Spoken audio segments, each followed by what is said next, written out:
समर्थ रामदास हे दिसायला कसे होते याचं वर्णन बऱ्याच ठिकाणी पाहायला मिळतं. समर्थ हे मध्यम उंची, मजबूत बांधा असलेले, गौरवर्ण, तेजस्वी कांती असणारे आणि कपाळावर लहानसे टेंगुळ असे समर्थांचे स्वरूप होते. आता समर्थांच्या कपाळावरील टेंगुळाबाबतची एक कथा सांगण्यात येते. तेच आपण आजच्या व्हिडिओमध्ये ऐकणार आहोत.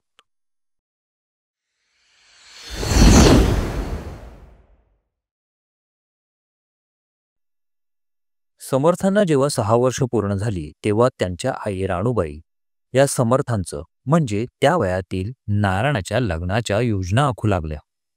पण लग्न हा शब्द ऐकताच नारायण पळून जाऊन कुठेतरी लपत असे. असेच एके दिवशी नारायणाला समजलं की त्याला पाहायला वधू पक्षाची मंडळी घरी आली आहेत. हे समजतात नारायणाने धूम ठोकली.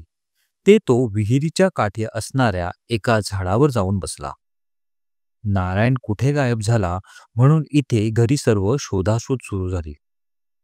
आपल्याला घरातील माणसं शोधत इथे येतील आणि घरी घेऊन जाऊन आपलं लग्न लावतील या भीतीने नारायणाने त्या झाडावरून त्या विहिरीत उडी मारली.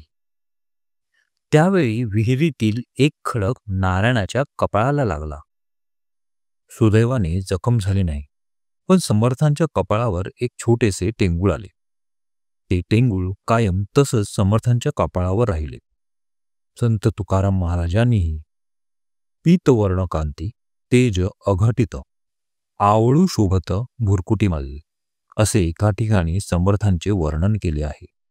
यावरून समजतं की खरंच समर्थांच्या कपाळावर एक टेंगूळ होते. नारायण लग्नाच्या भीतीने तसेच 3 दिवस त्या विहिरीत लपून राहिला. राणूबाई आणि समर्थांचे मोठे भाऊ गंगाधर श्रेष्ठ त्याचा सगळीकडे शोध करीत नारायणा एकदा तरी भेट रे असे म्हणत हिंडत होते.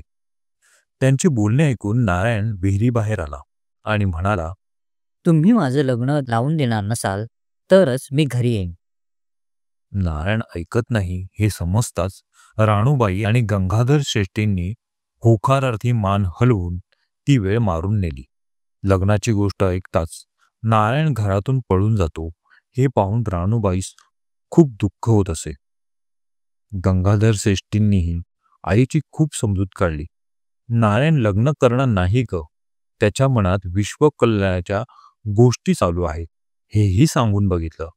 पण राणूबाई देखील नारायणाला बोहल्यावर उभे केल्याशिवाय ऐकणाऱ्या मधल्या नव्हत्या. जय जय रघुवीर समर्थ.